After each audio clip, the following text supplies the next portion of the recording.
Near-death experiences and the journey beyond life. Near-death experiences consistently reveal profound insights about the nature of life and death.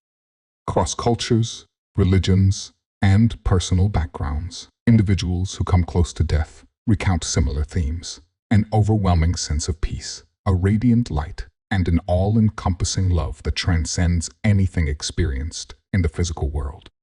They describe a realm of beauty and connection where time and space dissolve. Many meet beings of light, interpreted as guides, ancestors, or divine entities who provide clarity and comfort.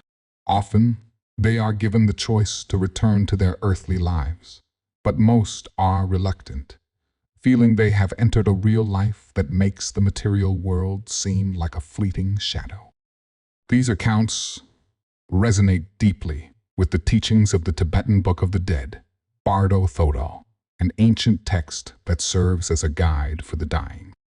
It describes death as a transformative process where the soul enters the bardo, an intermediate state between lives. In this state, the individual confronts their true nature. The text teaches that death is not an end, but a unique opportunity to awaken and escape the cycle of rebirth, samsara. However, achieving liberation requires immense clarity and courage, qualities cultivated through a lifetime of preparation. Lessons from the Tibetan Book of the Dead. The Bardo Thodol emphasizes that every moment of life is a preparation for the moment of death. It describes the bardo as a time of heightened awareness, where the mind becomes unbound from the body and faces visions reflecting its own mental habits. The text divides the bardo into phases, each offering opportunities for liberation. In the first phase, the soul encounters the clear light of reality, a radiant and infinite presence that reveals the true nature of existence. Recognizing this light leads to immediate liberation, but most people, unprepared or overwhelmed by fear, fail to grasp it. In subsequent phases, the soul meets various deities or archetypes, some peaceful and some wrathful. These are not external beings, but projections of the mind's own consciousness. The peaceful deities represent clarity and compassion, while the wrathful ones embody repressed fears and attachments. The text warns that if the individual reacts with fear or clings to familiar desires, they will be drawn back into the cycle of rebirth. However, recognizing these visions as manifestations of the mind can lead to enlightenment. This process is not unlike what is described in many near-death experiences. People often report encountering a light so pure and brilliant that it feels like the essence of unconditional love. Others speak of life reviews, where they relive their actions and choices from the perspective of those they impacted. This is a moment of profound self-awareness, echoing the Bardo Thodol's teaching that the journey after death mirrors the state of one's mind during life. Just as the Tibetan text advises, near-death experiences suggest that life's challenges and suffering are essential preparation for this moment. The role of suffering in awakening. One of the most powerful teachings of both near-death experiences and the Tibetan Book of the Dead is the value of confronting rather than avoiding suffering. Many who have had NDs return with a deeper understanding of their hardships. They describe realizing that pain, whether physical or emotional, is not meaningless, but a teacher. It often forces individuals to confront their deepest fears, attachments, and truths, leading to personal transformation. Similarly, the Tibetan text views suffering as a tool for awakening.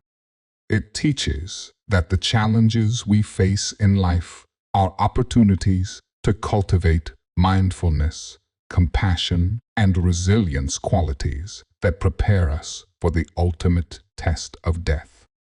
Avoiding pain or seeking only comfort can lead to stagnation. Instead, both NDs and Buddhist teachings encourage us to embrace pain as a gateway to growth. By fully experiencing and understanding our suffering, we often find the clarity and strength needed to transcend it. The solution, as these teachings suggest, lies not beyond the pain, but within it. It is in facing our deepest struggles that we discover our true selves and unlock our potential for liberation. Common threads in near-death experiences. NES often share the following elements, which closely align with the Bardo Thodal's descriptions. A radiant light, many describe, entering a luminous presence that feels like unconditional love. This echoes the clear light of reality in Tibetan teachings. A life review. Individuals relive their lives in vivid detail, experiencing not just their own emotions, but also the impact they had on others. This mirrors the self-confrontation described in the Bardo. Beings of light, or guides, near-death experiencers often meet figures who provide guidance and comfort. These beings resemble the archetypal deities of the Tibetan text. A sense of unity and timelessness. Many report a profound sense of oneness with all existence, aligning with the Buddhist view of interconnectedness. The choice to return, while some are sent back to complete unfinished tasks, others express a reluctance to leave the blissful state of the other side. Life as preparation for the real journey. Both NDs and the Tibetan Book of the Dead emphasize that life is not an end in itself, but a preparation for what lies beyond. Life's joys and sorrows are part of a greater lesson, shaping the soul for its ultimate transition. The Tibetan sages teach that by living simply, meditating, and embracing each moment with mindfulness, we can cultivate the awareness needed to navigate the Bardo with clarity. Similarly, those who return from near-death experiences often describe a newfound appreciation for life's challenges, seeing them as steps in their spiritual evolution. Death, then, is not a wall, but a doorway.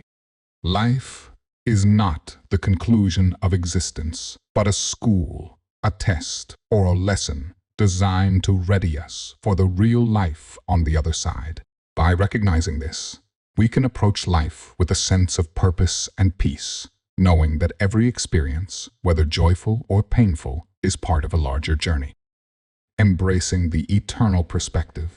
In conclusion, death offers us a chance to awaken to the truth of our existence. The suffering we experience in life is not a punishment, but a preparation, helping us shed illusions and grow in wisdom. Rather than fearing death or avoiding pain, we are called to meet these experiences with courage and clarity. By doing so, we align ourselves with the deeper purpose of life, to awaken, evolve, and step into the boundless light of the other side.